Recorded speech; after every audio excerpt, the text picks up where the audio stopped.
రాజన్న సిరిసిల్ల జిల్లా వేములవాడలో మహాగర్జన సన్నాహక సభ నిర్వహించారు. ఈ కార్యక్రమంలో ఎంఆర్పీఎస్ వ్యవస్థాపక అధ్యక్షులు మందమాది కృష్ణ పాల్గొన్నారు. అన్ని రకాల పెన్షన్లను పెంచుతామని సీఎం రేవంత్ రెడ్డి ఎలక్షన్ల ముందు ఇచ్చిన హామీ ఇప్పటి వరకు పెంచలేదని అసహనం వ్యక్తం చేశారు.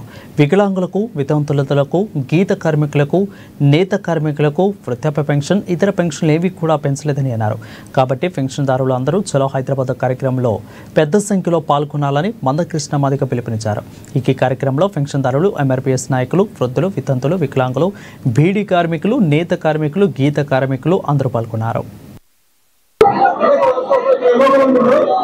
తెలంగాణలో పెన్షన్లు పెంచే విషయంలో, కొత్త పెన్షన్లు మంజూరు చేసే విషయంలో తెలంగాణ ప్రభుత్వం, రేవంత్ రెడ్డి గారి ప్రభుత్వం ఇప్పటికే విఫలమైపోయింది, మోసం చేసింది.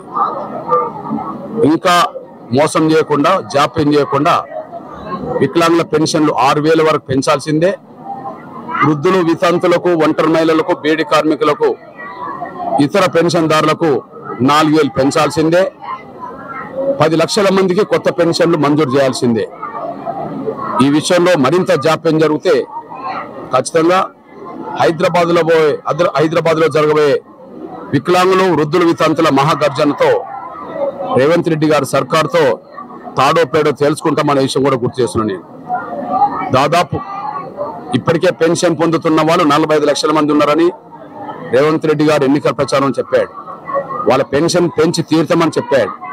అదే సమయంలో కొత్తగా దరఖాస్తు పెట్టుకున్న వాళ్ళు, అర్హులైన వాళ్ళు 10 లక్షల మంది ఉన్నారని వాళ్ళకు కూడా పెండింగ్ పెన్షన్లన్నీ ఆమోదించి వెంటనే అమలు చేస్తామని చెప్పి ఎన్నికల ముందు చెప్పాడు.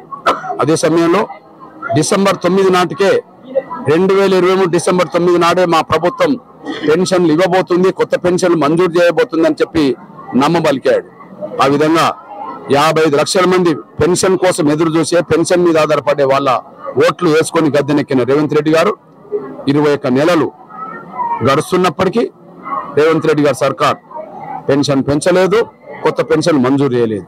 ఈ విషయంలో ప్రతిపక్ష పార్టీలు కూడా బాధ్యతాయుతమైన పాత్ర పోషించట్లేదు.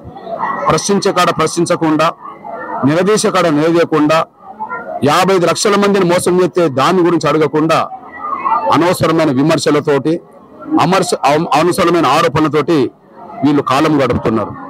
పెంచాల్సిన రేవంత్ రెడ్డి గారు పెంచకపోవడం, అడగాల్సిన ప్రతిపక్షాలు వారు అడగకపోవడంతో ఎంఆర్పీఎస్ బాధ్యత తీసుకున్నది.